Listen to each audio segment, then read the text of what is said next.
in prayer.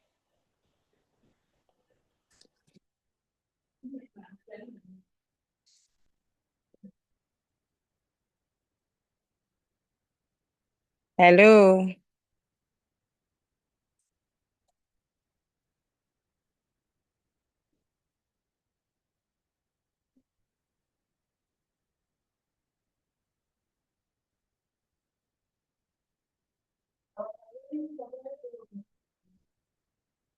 Hello. Hello, Gloria. You can talk. Yes. You're So muted. Why? You're all right. muted. You can Please, continue. can I have someone volunteer and then give us an opening prayer?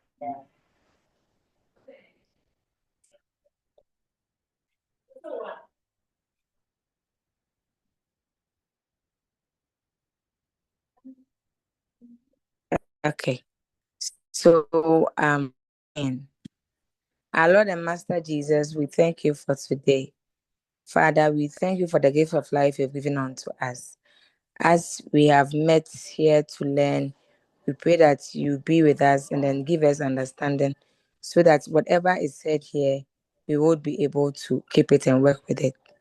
Thank you for an answered prayer in the mighty name of Jesus Christ. Have we prayed with thanksgiving? Amen. My name is Gloria Sewabwensi, a neonatal nurse resident, and I am honored to serve as your moderator for this important session. Today's discussion focuses on how early newborn care influences brain development, growth, sensory regulation, and long-term outcomes for babies, especially for those requiring specialized neonatal care like the preterm infants. So this afternoon, we are privileged to have experienced professionals joining us today who will share their expertise and practical knowledge. So, I will be introducing our first speaker for today, and we are honored to have Susan Britton, an occupational therapist with expertise in neurodevelopmental support for newborns and children.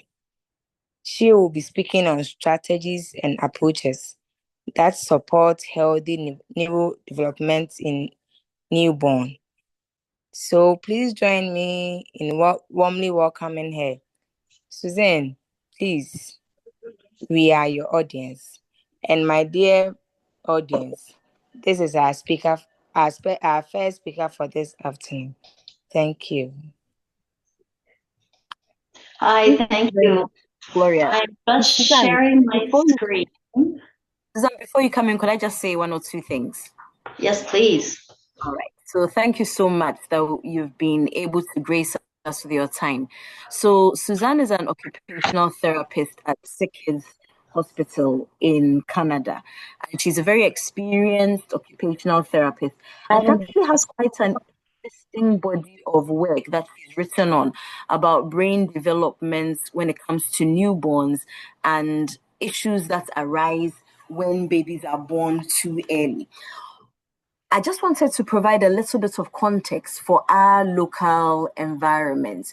We know that Ghana is a lower middle income country, and we know that we have a population of about 55 million people, and the country is divided into about 16 regions.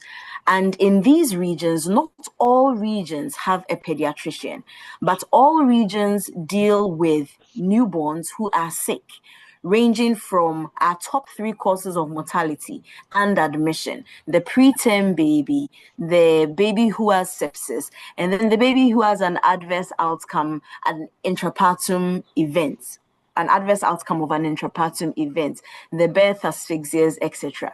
We see quite a lot of mortality coming from these, and we see quite a lot of morbidity also coming from these. In addition, we have a lot of morbidity coming from neonatal jaundice, and that is why we are all celebrating neonatal jaundice this month, creating awareness about neonatal jaundice, what causes it, what should be done, and the long-term sequelae of the jaundice baby. Now, regardless of the fact that not every region has a pediatrician, regardless of the fact that most of us have maybe level 1 newborn care units in our facility, all we are able to do is give some oxygen, care for an ill baby, stabilize the baby, etc. We have very few facilities who are able to provide invasive ventilation, newborn surgery, etc. There's a wide spectrum of care that we provide within this country. But the important thing here is that regardless of the level of care that you and I are able to provide in our facility, regardless of the fact that there's a pediatrician or there's no pediatrician, we still should be able to provide some neurodevelopmental care for these babies. We should be able to still provide some level of care to get the best outcomes for the baby. It is not everything that is highfalutin. A lot of the things are simple things that we can do in our newborn units to help ease the stress of the baby and to be able to get better newborn outcomes. So I just wanted to put this out there so that as we listen to Suzanne's presentation, we begin to ask ourselves, in my little newborn corner, what can I do differently? In my level 2, what can I do differently?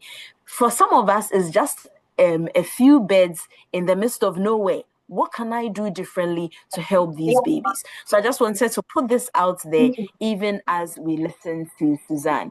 Suzanne, thank you again so much for availing yourself. And we also have Dr. Trish on board, who will also be giving us her input probably when it comes to the questions and answer session.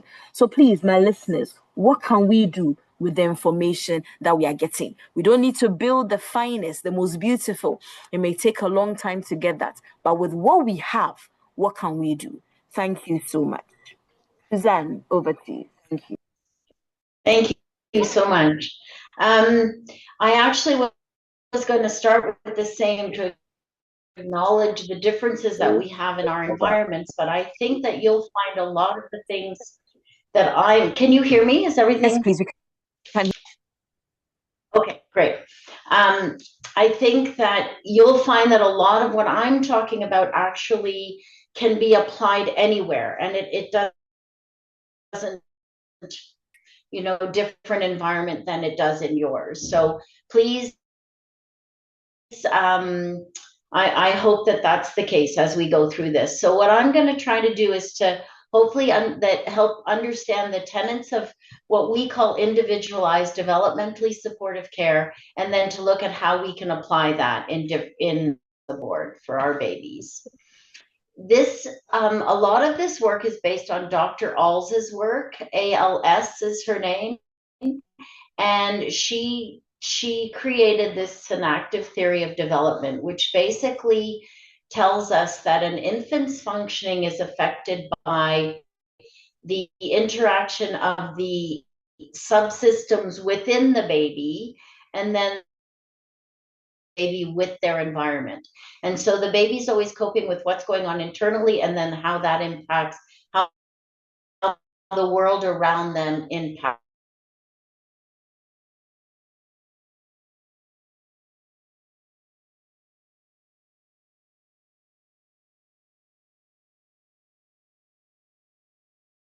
And a completely different stage of development, and there's a mismatch between that and the environment that they are born in. And then as she went on, more people have applied this to also ill infants who are not necessarily preterm that they're born into in intensive care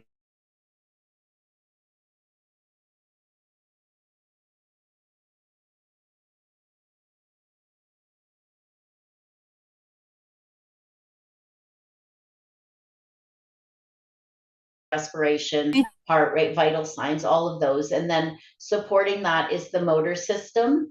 And then around that is the state system and the attentional or interactional system. And then she looks at the regulatory system being what the infant needs help from when their own coping mechanisms are overwhelmed. And we'll talk more about these as we go along.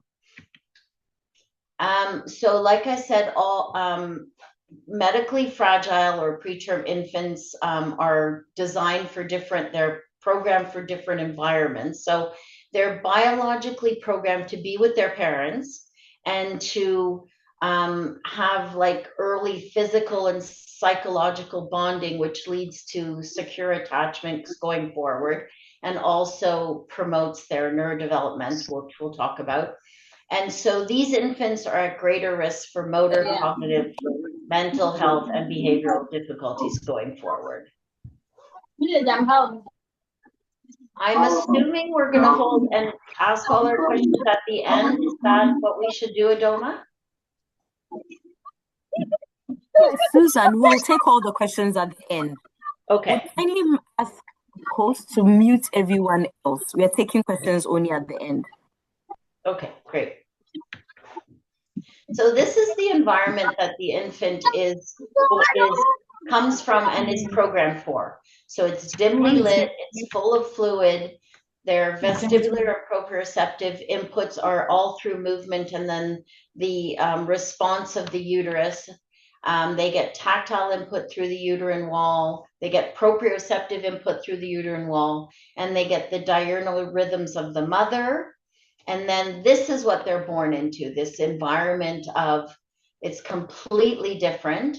First of all, they have the impact of gravity, and their brain and neural pathways are not really equipped to adapt to this environment. So they, like I said, they have to deal with now with gravity. They don't have those proprioceptive and tactile environments. All the sensory systems are different. And in preterm infants, the sensory systems are then turned on way before they should be. So the baby is using their visual system way before they should be because they wouldn't have been in utero, etc. So basically it caused the admission, like the birth and then admission to hospital causes this, first of all, abrupt and prolonged separation from the mother. And then superimposed on that is illness, medical intervention, invasive procedures, which cause a lot of pain and stress. And this activates the HPA axis, which triggers the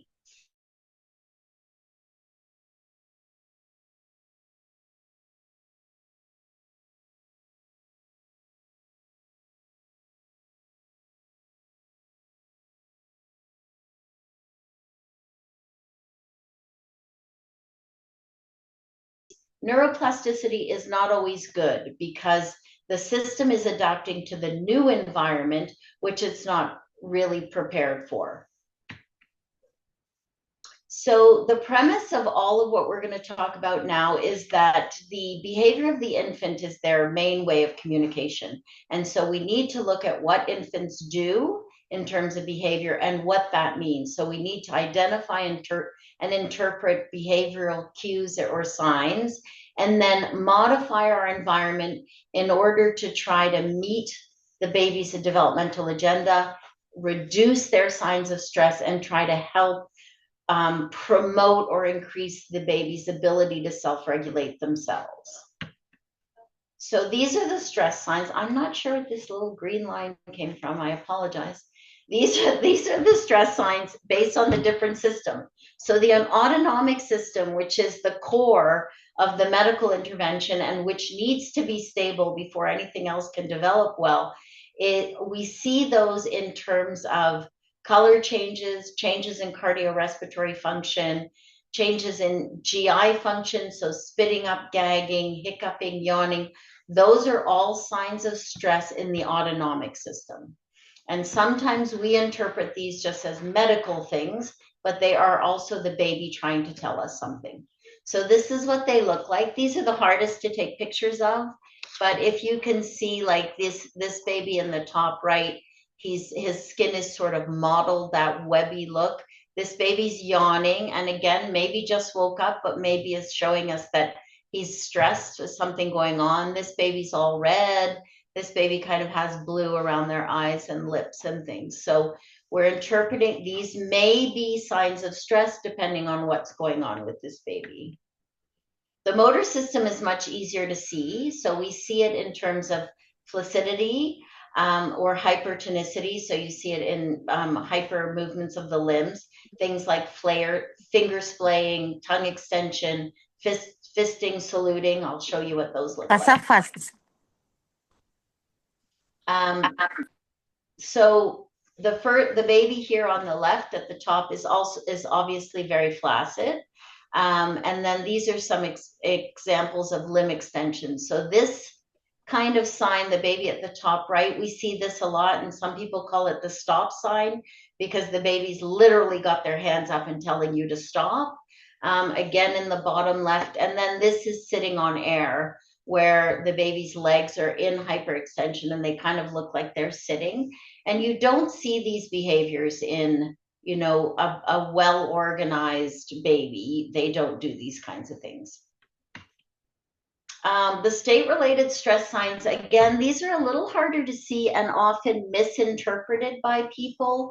So these kind of diffuse states that the baby's never really fully in a nice alert state. Gaze aversion is this baby at the bottom, the looking away. And a lot of babies do this when parents or staff are trying to interact with them and they're looking the other way. That's a sign of stress. This is too much for them. This kind of worried alertness, so they're awake, but like the baby at the top right, who looks kind of like very worried, and then also has her arms up and her hands fisted. So this is a lot of stress in this baby. This kind of glassy-eyed alertness, so they're alert, but their eyes aren't quite there with you. And then hyper alertness, people often find this is really cute. Their eyes are kind of bugging out and the baby kind of looks like, it's kind of a funny look, but again, the baby's kind of telling you like, oh my God, I'm not coping. Somebody needs to change something. So these are all things that we want to look at and say, why is this baby doing this? First of all, what's going on in the environment that's making this baby, and what can we change in the moment to make the baby cope better? The self-regulatory baby behaviors, which we're trying to increase and encourage, are the opposite. So in the autonomic system, it's a baby who breathes well, has good color, appropriate digestion. The motor system, they're well regulated. The tone is, you know, nice and soft inflection. The movements are smooth. They show things like hand to mouth attempts. So this is attempts to regulate themselves. So babies who are putting their hands to their face, sucking on their fingers. The bottom one on the left is the baby bracing themselves to try to, again, organize their motor system. So they have one foot braced on the other. He's also sucking on a soother and has his hands tucked in towards his face. Those are all attempts to regulate yourself. And then state stability is, again, the opposite of what we've seen. So these nice, clear, robust states, so that baby has a nice, good sleep, and then nice awake states. And also they also cry. Nice, robust crying is a good thing. You can console them. They're shiny-eyed alertness like the baby at the bottom. They have animated facial expressions. You don't see those signs of stress. So once we identify things in the babies, and we want to try to identify them all the time in all our interactions with babies, we try to then modify our environment and care planning to help the baby cope better and look for those signs of self-regulation. So the first thing we tackle is the physical environment. So can we change the light? So in our environment, it's covering the isolates, the overhead warmers or whatever, with a blanket, with specialized covers, whatever. Decreasing the ambient light in the NICU so that it's not bright light. If you have individual lighting at the bedsides, you try to, maybe dim the ones for the baby that's very stressed. protecting their eyes from direct light. So if you need to shine a light on the baby to do a procedure, then you cover their eyes so that, you know, they're not getting this light shining directly in their eyes. Shielding babies' eyes will encourage alertness. So a lot of babies close their eyes because it's too bright. And again, looking for that is the baby got their eyes closed because the environment is very bright, and so they're protecting themselves. And then cycling light is really important, especially as a baby's getting ready to go home, so that at nighttime it's dark and it's more bright during the day. So in our environment, it's encouraging people to actually remove these covers because we tend to keep them on all the time. But once a baby gets older and needs to start learning, you know, the difference between day and night, you should take these off during the day. The next area is noise. So the noise levels in utero, you can see, are much lower than the environment they're born into. And 45 decibels is what's recommended by the American Academy of Pediatrics. The NICU varies between like 60 and 110. The interesting part here is that little things that we don't think about, like normal conversation is already above the recommended level. And often we're not having normal conversations. We're having a group of us standing around, laughing, talking, having a great time, which is great, but it's not so good for the babies. Or we talk across the room. We do this all the time. We start, you know, talking at the caregiver in the other corner about, you know, our baby needs this and that or whatever.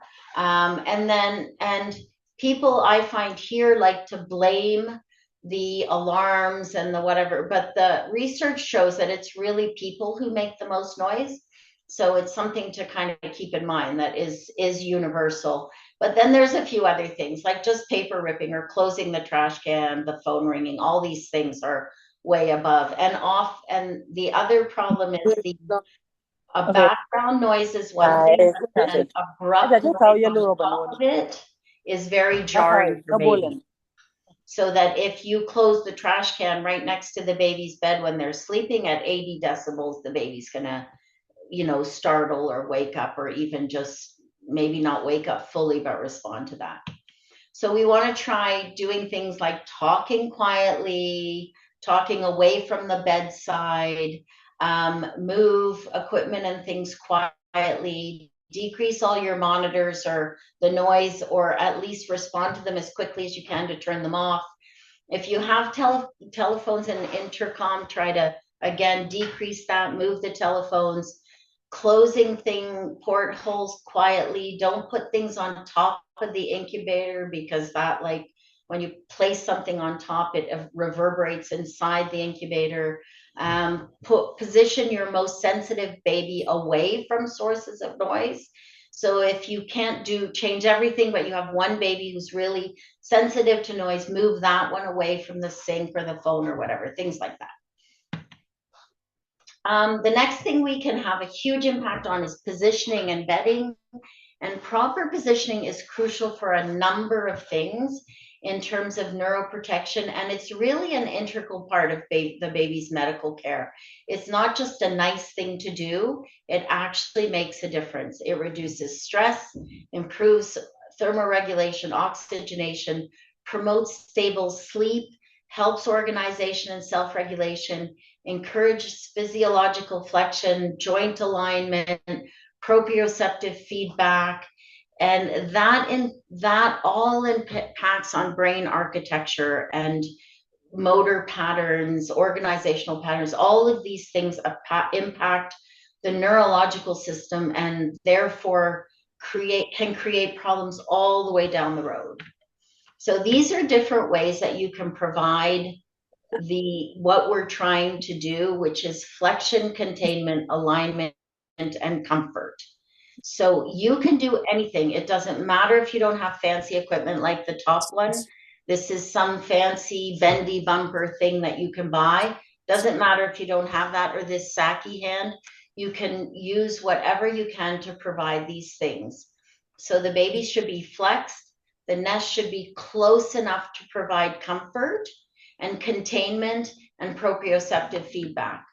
So they're like we have these beanbag frogs. They provide some deep pressure, but you can see these are just bed rolls, but they're all around the baby. They're nice and big. They're close enough to support the baby in the position we want. So are the other ones. The top one is a nest that use in a car seat, but again, you can use anything that works to get the principles that you're looking for. The baby in the bottoms are really nice in the bottom right, because you can see the nest is kind of soft and would give nice proprioceptive feedback, and the baby's tucked in the proper sort of physiologically flexed position that you're looking for. Okay. The next thing we can have a huge impact on is handling. So there's a lot of research to show that the average patient has like 130 caregivers in the time that they're here. They're handled 82 times a day and disturbed 132 times a day, which is mind-boggling in terms of how a baby's supposed to sleep. The vestibular hazards are huge, and they're overstimulated almost constantly. Our babies are totally overstimulated. Their sensory systems are all on when they shouldn't be. Their sleep is interrupted, and then they're often irritable and agitated, but sometimes we don't think about the reasons why. We just say, oh, that baby's irritable, but maybe that baby's like 2 months old now and is actually looking for interaction. So we, again, need to look at what's going on. So some of the strategies for handling is, again, to like try to think of doing with the baby as opposed to the baby, being present and responsive and just age appropriate, and really thinking of these babies as babies. I think we sometimes sort of get caught up at that they're patients, but they're really infants. Like that's the main thing that they are. Slow, gentle movements allow the vestibular system to adjust. So we often, again, do things very quickly, and we overlook all the stress signs that the baby's doing. And if you stop and watch the next time you move a baby that way, you'll see all sorts of motor systems and stress responses, probably in all the systems. So slow, gentle movements supporting the baby's head, shoulder, and bum, and then tucking their arms and legs close to their body. Don't let the arms and legs dangle. And then moving a baby through prone works really well, because again, a baby is much more contained when they're in prone, and often you can fit most of the baby on your hand or on your hand and forearm in prone.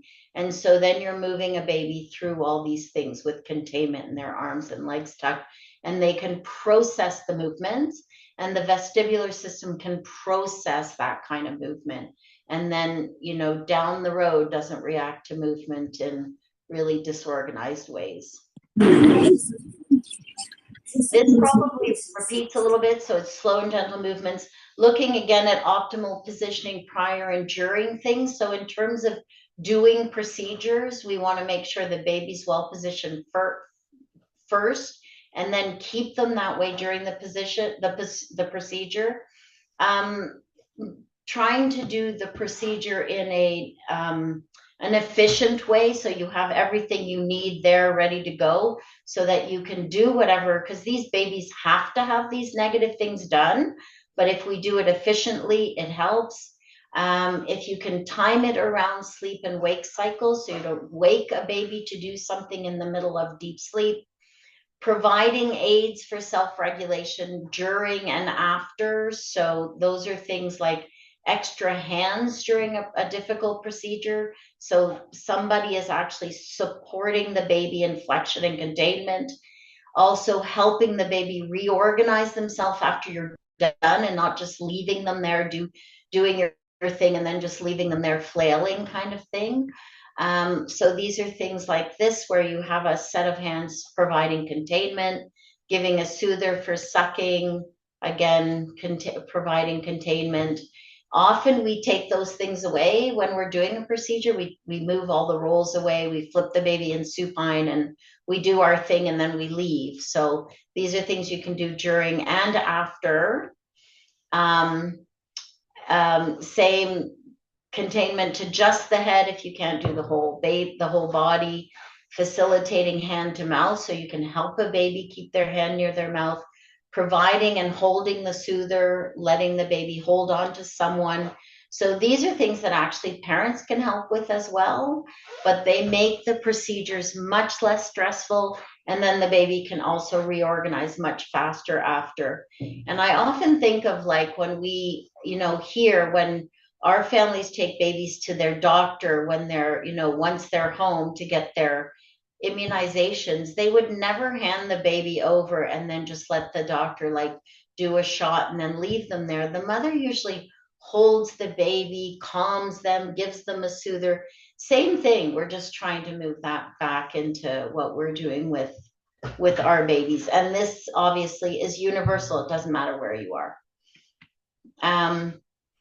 The organization of alertness is really interesting because we can do it, but we also, this is something we can really teach parents, because parents always want to interact with their baby and sometimes kind of ignore all the signs that the baby's being overstimulated.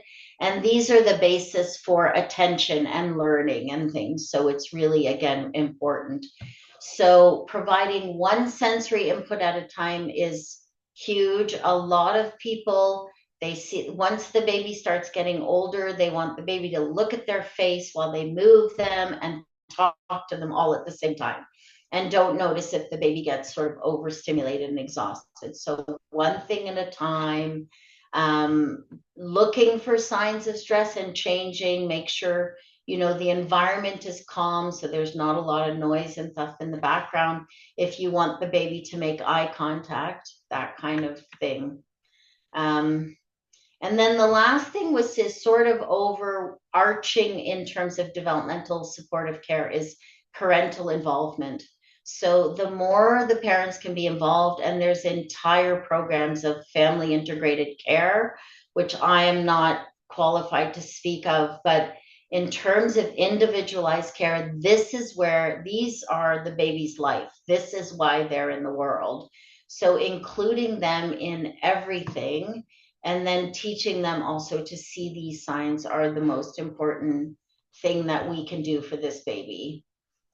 Considering parents as part of the caregiving team, not people who come to visit. And we have huge issues with that in our high-tech environments. The parents are here to visit, and they often just sit there because they're scared to do things, and we don't encourage them enough.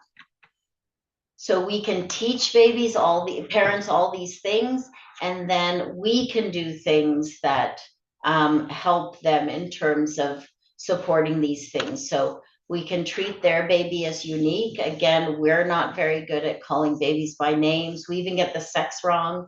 So the doctor will start talking about the baby. It's usually the doctor, just because the nurses are there more often, so they generally get it right, but we'll talk about the baby with the wrong sex and things like that. Encouraging, again, in our environments, encouraging these really basic things like holding, touching, skin to skin care is so much harder than it should be. So we try endlessly to provide, to increase these kinds of things.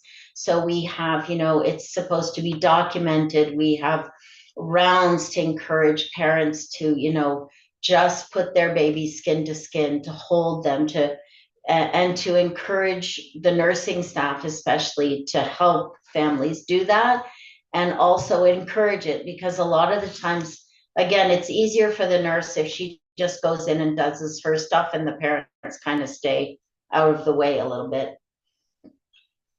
Massage is also huge. Like I said, avoiding visitor syndrome, personalizing the environment. We're actually pretty good at that because we like things to look pretty. But again, providing space at the bedside for the family, that's hard in some of our units. More and more, we're going to like single family rooms, which is good. But again, if you can, have the baby's own clothes from home, pictures, things like that. Skin to skin, like I said, that we work a lot on, has huge benefits. and really doesn't have that many drawbacks if done properly. So these are the things, and you could do an entire presentation on skin to skin because it is beneficial in every single way, basically. And I always say in our unit, if we did one thing in terms of developmentally supportive care, it would be skin to skin.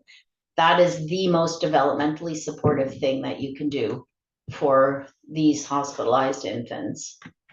You can do skin to skin when you're intubated. You can do it any time, basically. And this one's cute because mom's breasts are really providing a lot of containment and stuff. So it's a cute one. This is massage. Again, it's very simple. It's not like fancy. Anybody can do massage, and you can we teach the families to do it, not as much as we should, but we try. And then again, some of the things in our unit, and I don't know in terms of yours, is changing these interventions as babies get older. So we're kind of very good at using all of these support things, especially positioning, covering, stuff like that. And then as the babies get older, we don't modify as much. So you don't want to stay contained in a nest for, like the ones I showed at the beginning, till your term or till you've been in the hospital, you're about to go home. You want to get the baby ready to go home to what their reality is going to be. So you want to start taking some of these supports away gradually. So again, their nervous system can learn to adapt to these changes, as opposed to like just taking it all away. So usually it's in terms of preterms, it's like an age guideline in terms of 32 or 34 weeks. But you really should look at it also in terms of how the baby is doing. So if they're showing readiness to, do more interaction and move more spontaneously and things, that's when you want to start doing things like this.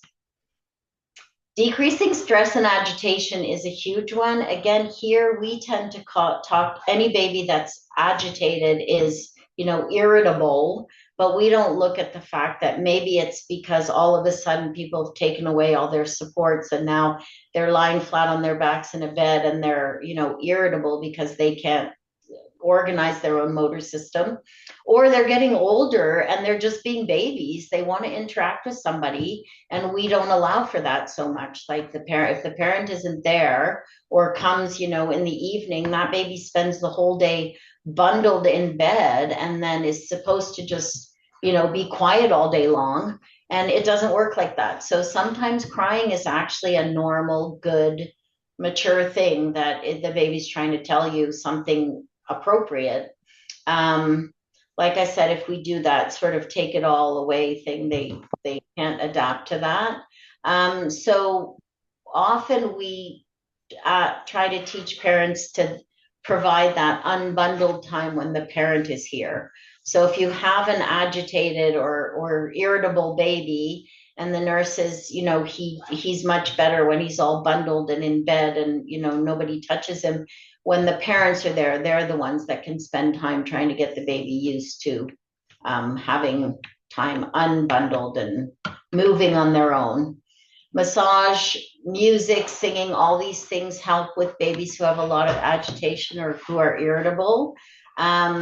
We have music therapy, and it's actually better. Live music is better than recorded music. So trying to encourage parents to sing to their babies, which sometimes is hard, but also looking at when you provide the music, because sometimes we, again, put, music in the bed and walk away, and the baby's, again, either overstimulated or they've gone to sleep and we're playing this, really upbeat music where they should either have slow, quiet music or no music at all because they're trying to sleep. So again, you have to look at what's going on. Feeding is also a really developmentally supportive thing, oral feeding. But I could do, a couple hours on feeding infants, but we want it to be safe, functional, nurturing, developmentally appropriate, and encourage breastfeeding whenever possible.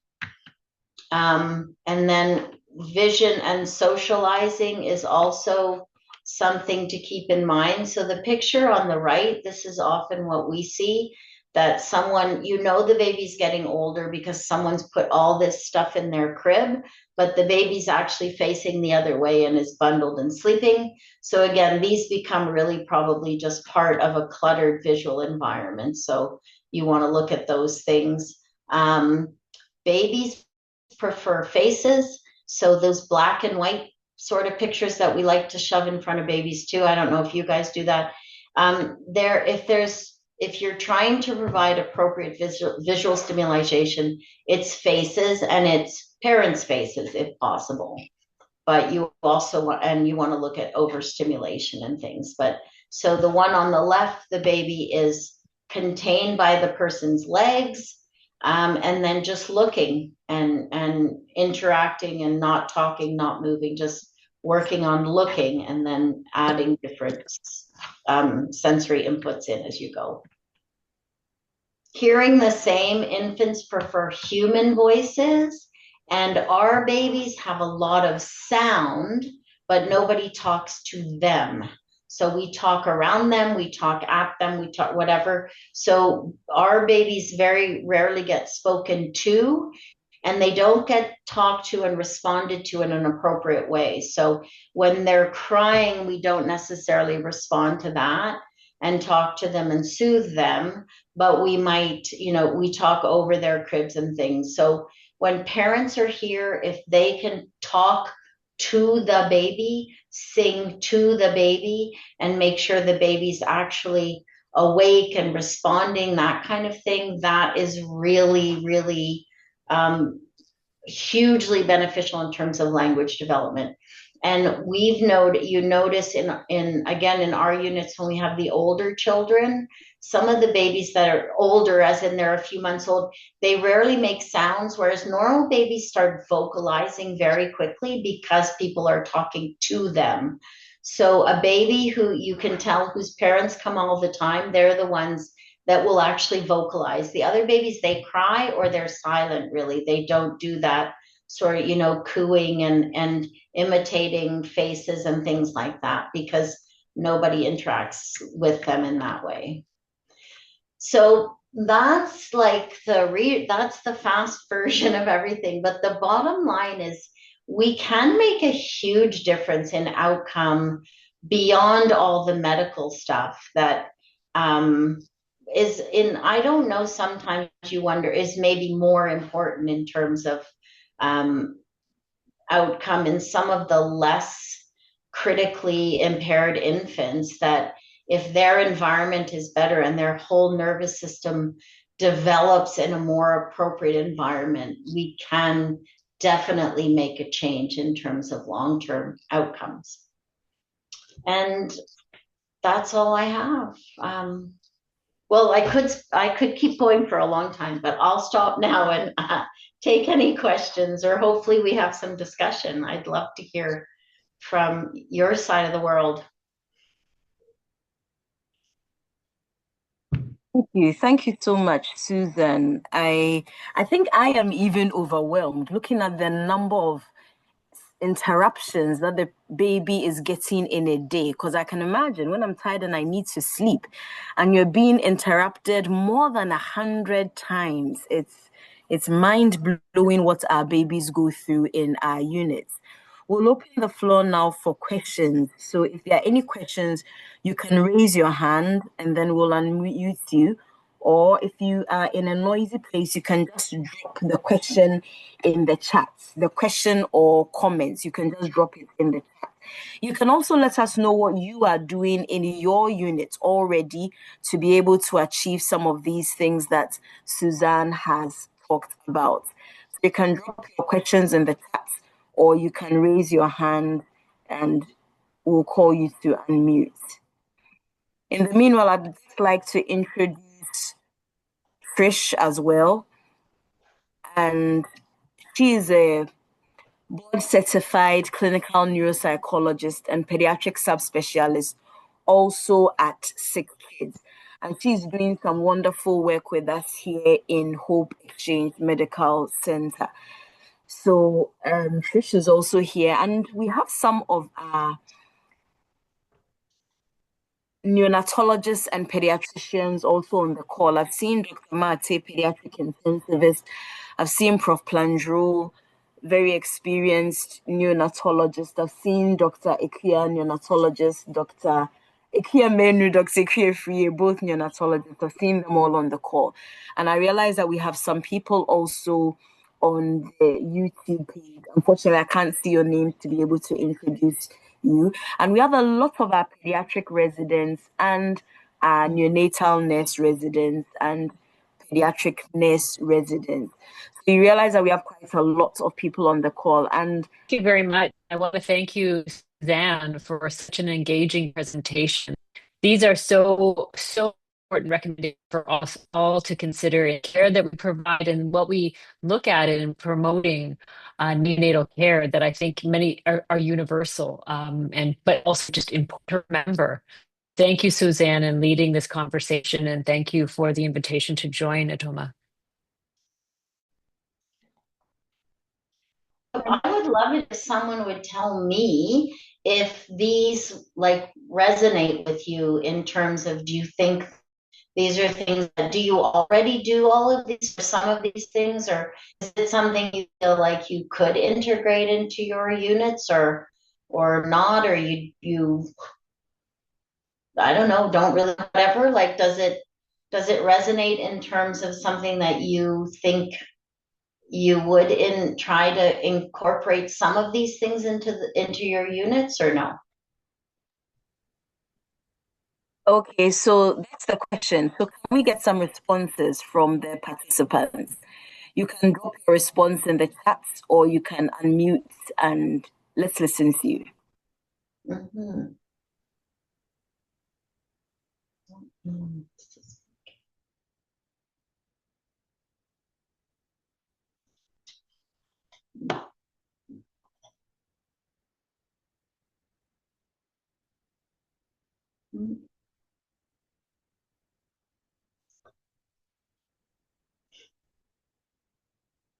No one wants to be first. All right, my hand is up. I'm sorry. Sorry, please go ahead. Yes. So good afternoon, everyone. Suzanne, thank you very, very much. I think that was very interesting, very useful, and makes us think a lot. I think that for things like the skin-to-skin contact, I suspect we do a lot more than that than you. It sounds like you do in your facility. I suspect that we are doing a lot of skin-to-skin, and we know that that is a very important way of reducing the stress levels of the babies.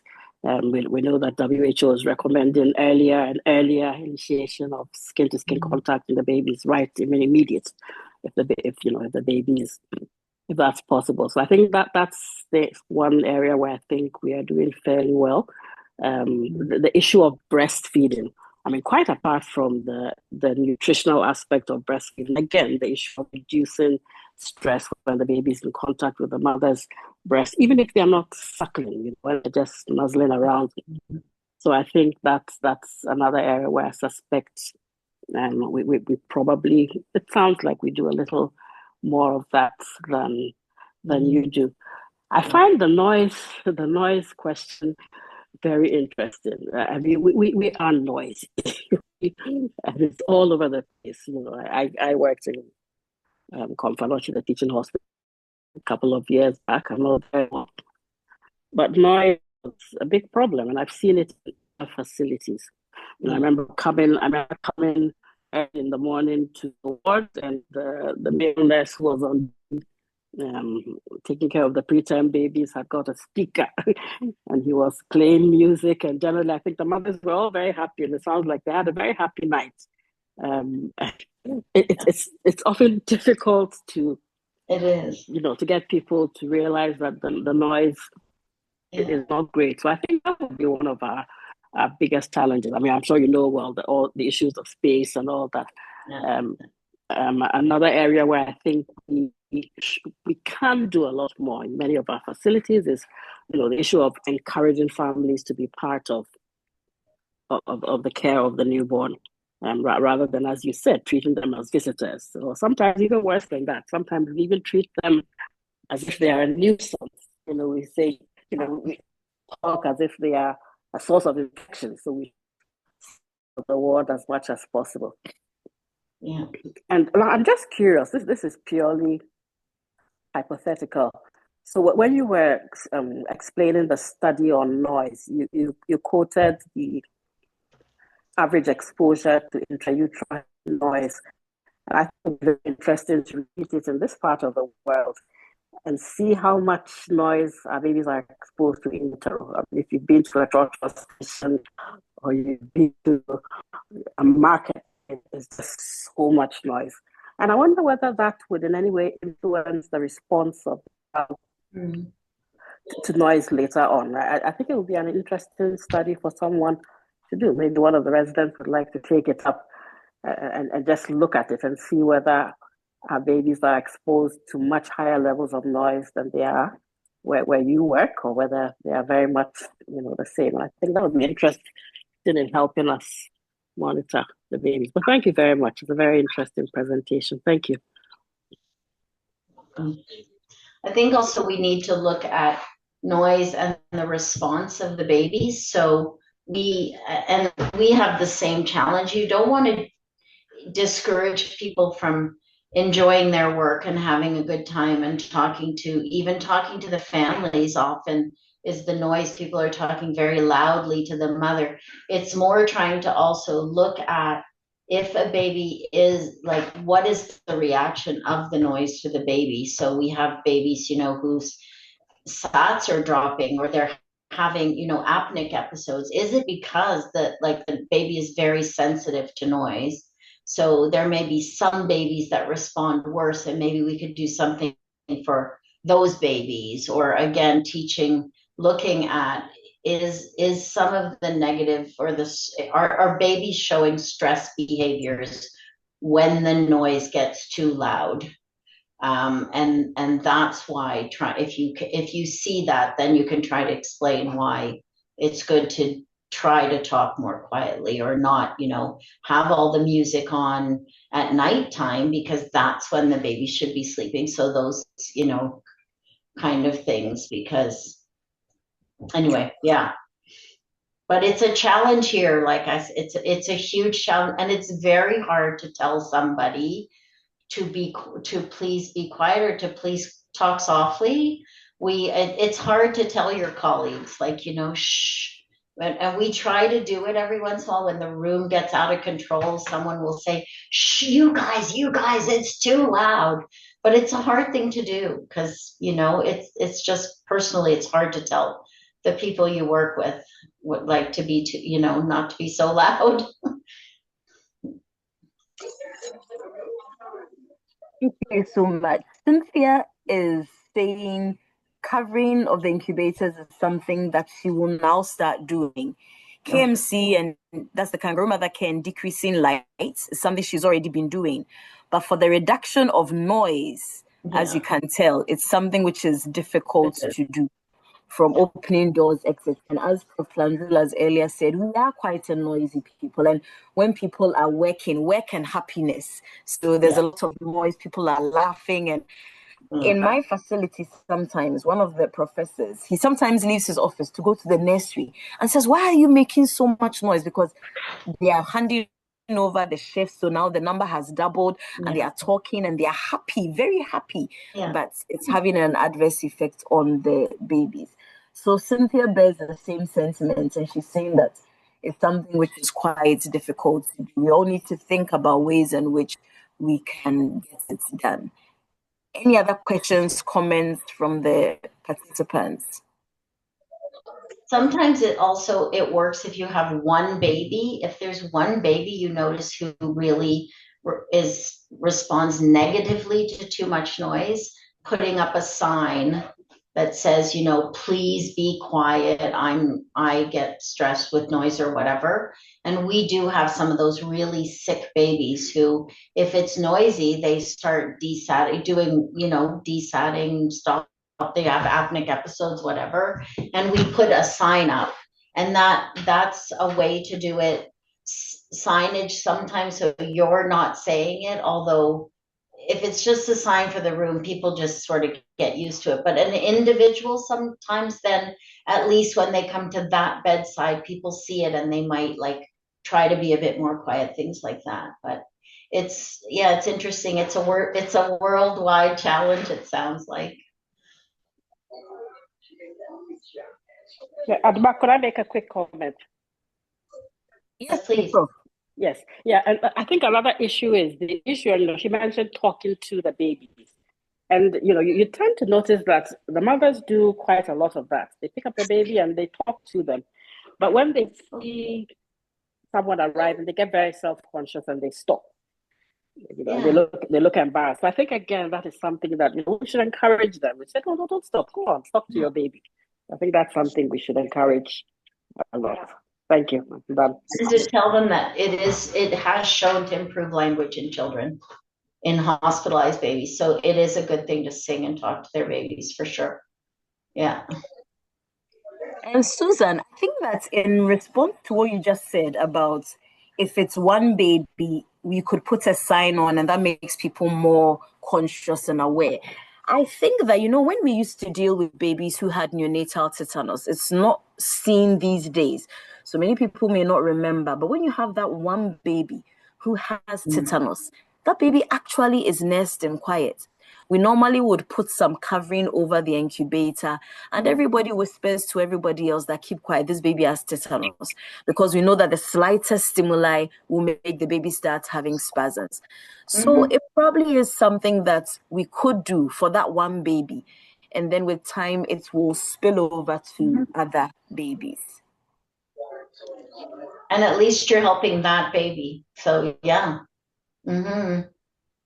Okay, and Naneke is asking, waking a baby who is asleep to breastfeed, can it affect the baby neurologically?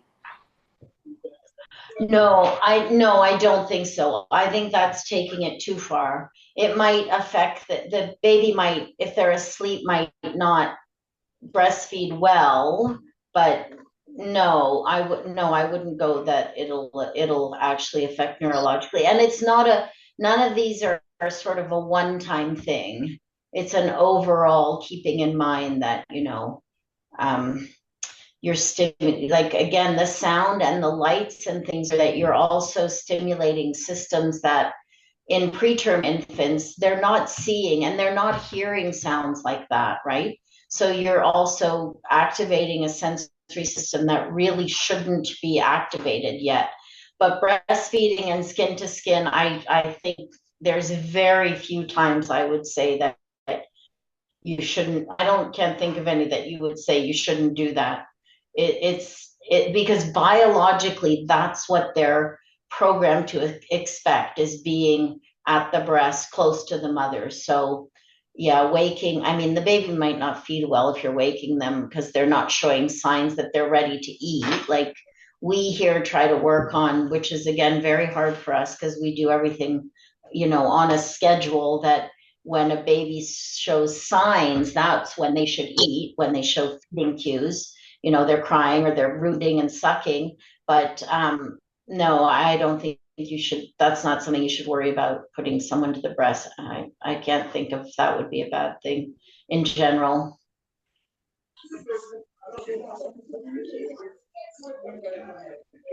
Okay, thank you very much. Any other questions? Any other comments? Can you drop them in the chat? And let's know what you are doing in your facility and what you're going to do differently going forward.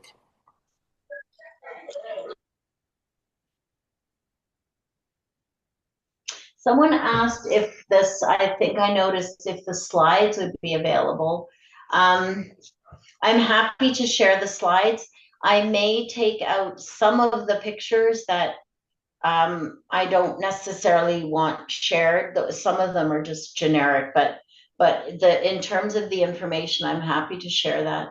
If people want to go back and look, because I did go through some of it fairly quickly.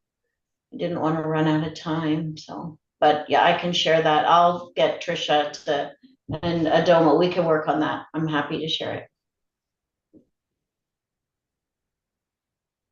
Okay, thank you.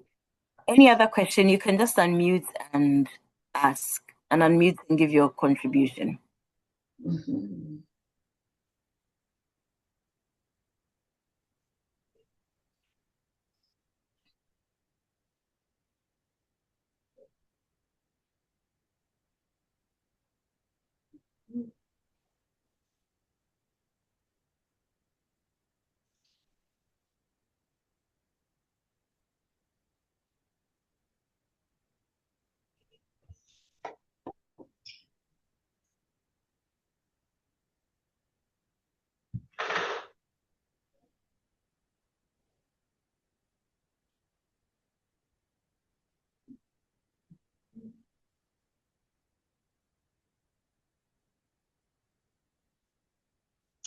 Well, I think we should work on. I should work. We should work on this end of pulling something together so I can come see your units over there. I'd love to come visit. Yeah, that would be lovely. That'd be lovely. Probably Come and won't have a happen, look. but it would be lovely. Yeah, that'd be lovely. I'm Come sure and we have a could look. learn the other way around too from, like I said, I think a lot of these things we may have more challenges with than you do.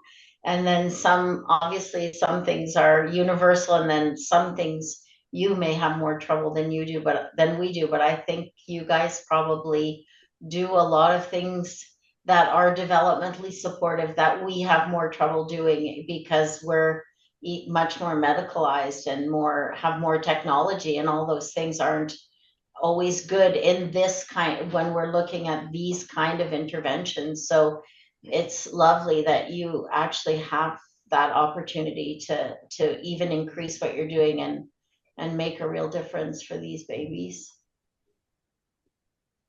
Yeah.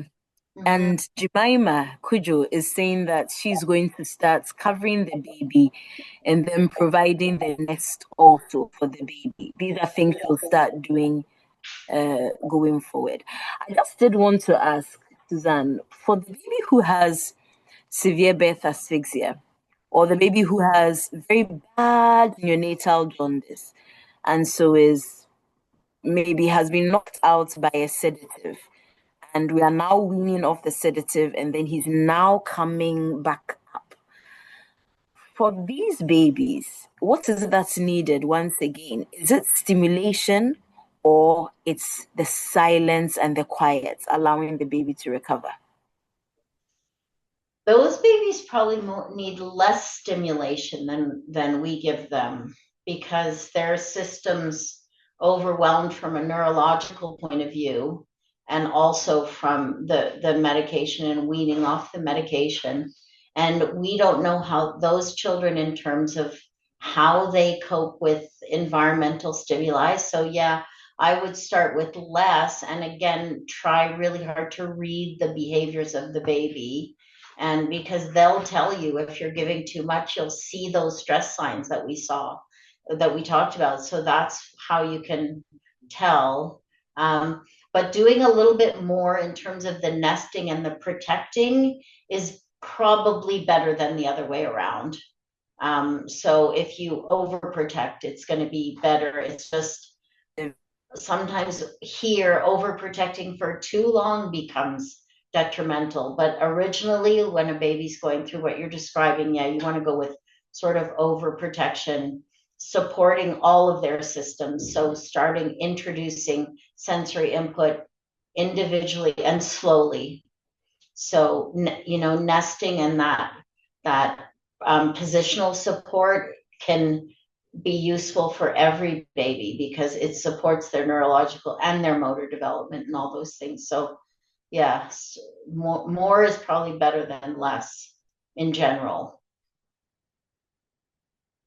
But the whole idea of developmentally and individualized developmentally supportive care is to look at, is what you're doing getting the response you want from that particular baby? So if you're not seeing stress signs, then maybe the baby can cope with more, or you may have a baby with the exact same medical diagnoses and things but who copes less well. So you always want to look at what you're doing and how are you seeing those signs of stress in the different systems. And again, trying to look maybe at some of the systems in a different way. So is apnea a stress sign as opposed to just a medical thing? So is the baby, you know, or desatting every time the noise level goes up?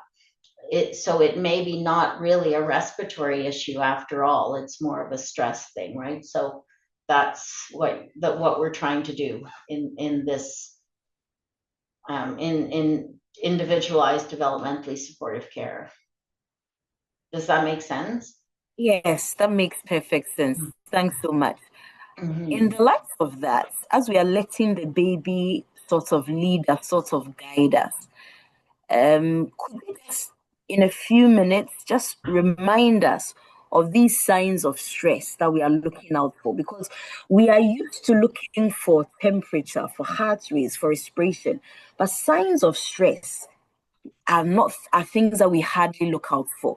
If you could just quickly remind us about these signs of stress. Thank you. So here they are. So like I said, sometimes in the autonomic system, some of the things that we think are medical, like changes in cardiorespiratory status or spitting up, hiccuping. Often babies will hiccup and it can be completely normal.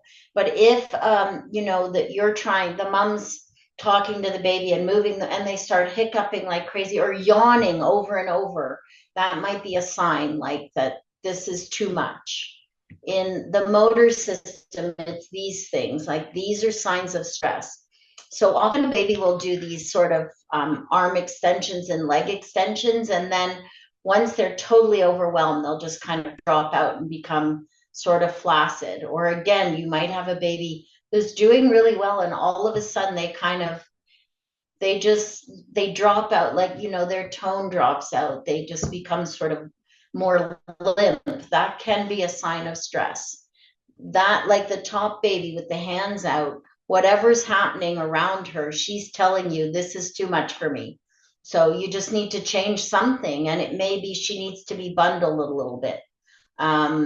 You'll often see these when you're moving the child. And again, it may be like, she needs containment to be moved more slowly so you don't see these things, because those movements, they're not meaningful, they're not purposeful. So they're getting integrated into the neurological system. And then the baby, you know, as they grow up, that plays out in how they maybe respond to movement down the road, things like that.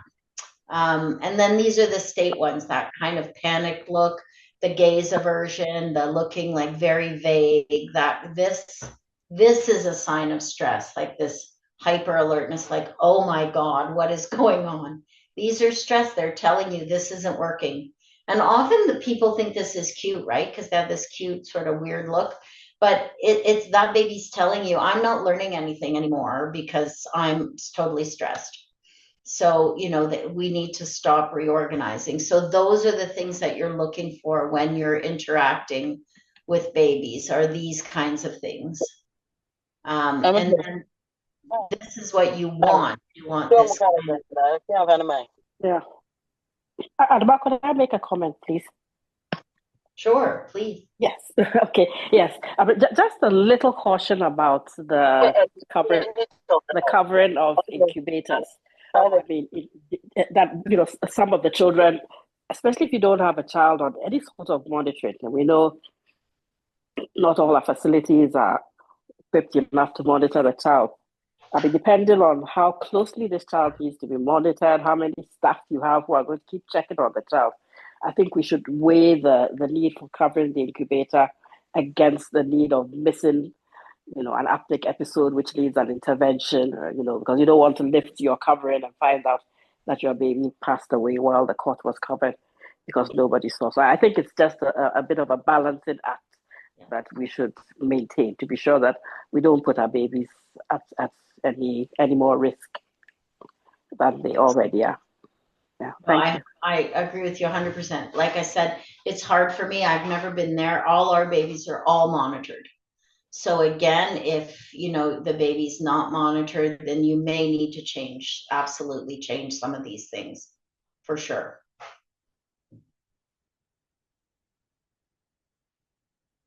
And you may be able to do something in between where the baby needs to be looked at. So someone has to go look more often than they normally would if the isolet's covered. But yeah, you have to modify to your environment, because unfortunately I don't know what it's like. That's why I think I need to come see.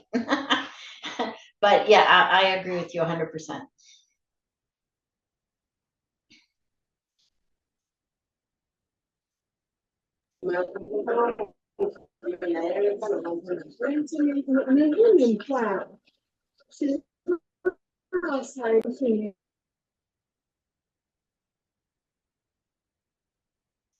Okay, thank you so much for the questions. Thank you for the comments. Thank you for the presentation, Susan. Going forward, we'll still be talking a bit in our next subsequent webinars about neurodevelopmental stuff for children, for babies, etc., because it's an area that many a times you don't focus too much on. And maybe another day, we will also ask Susan to give us a bit of a discussion or a lecture on what should be done if we are designing the newborn units from scratch. Some of you are lucky of getting people to build newborn units for you. So if they are starting from scratch, what should we as baby-friendly people ask to be incorporated into the design of the building, into the flow of the building, etc. So these are discussions that we'll all be having later on in the future in subsequent presentations.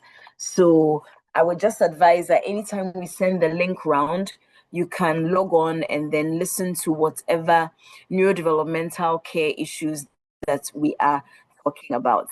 Susan, we're about rounding up. Any last comments for us before I take last comments from Trish and then I hand over to Gloria?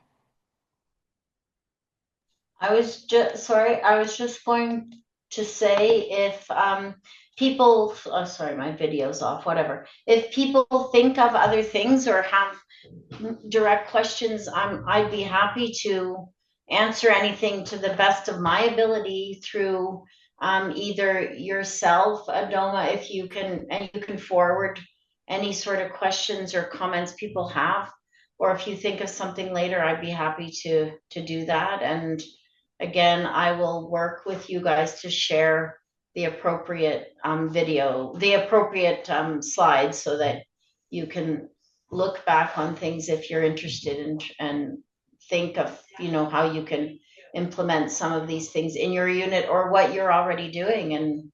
And yeah, so best of luck. And I enjoyed presenting to you. Thank you so much for having me. Thank you so much, Suzanne. And Dr. Trish, any last words for us?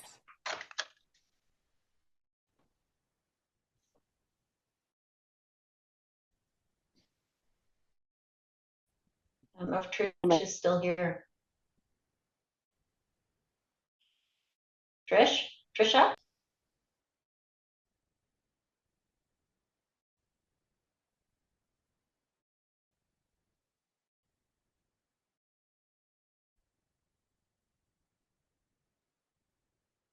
On that note, I'll hand over to Gloria.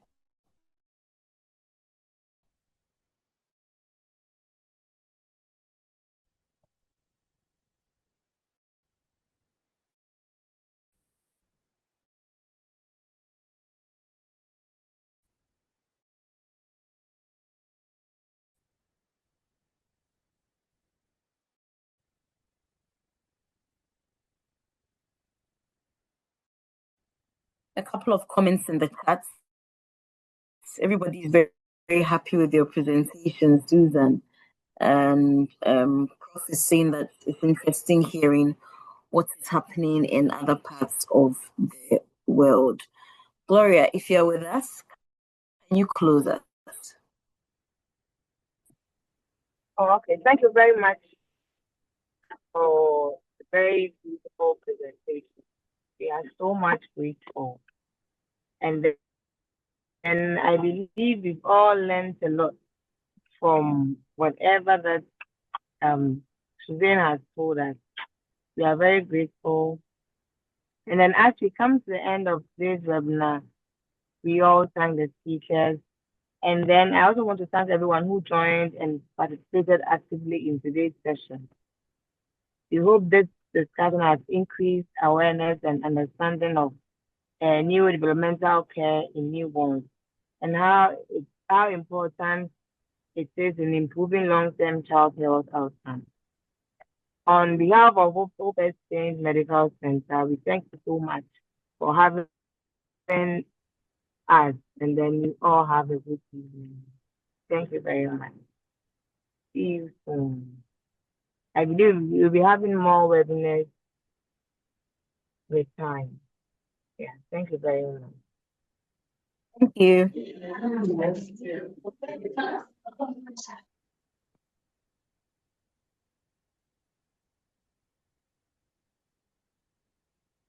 And please, can someone help us with the closing prayer? We started with God and we need to end with God. So can someone help us with the closing prayer so that we bring the webinar to an end?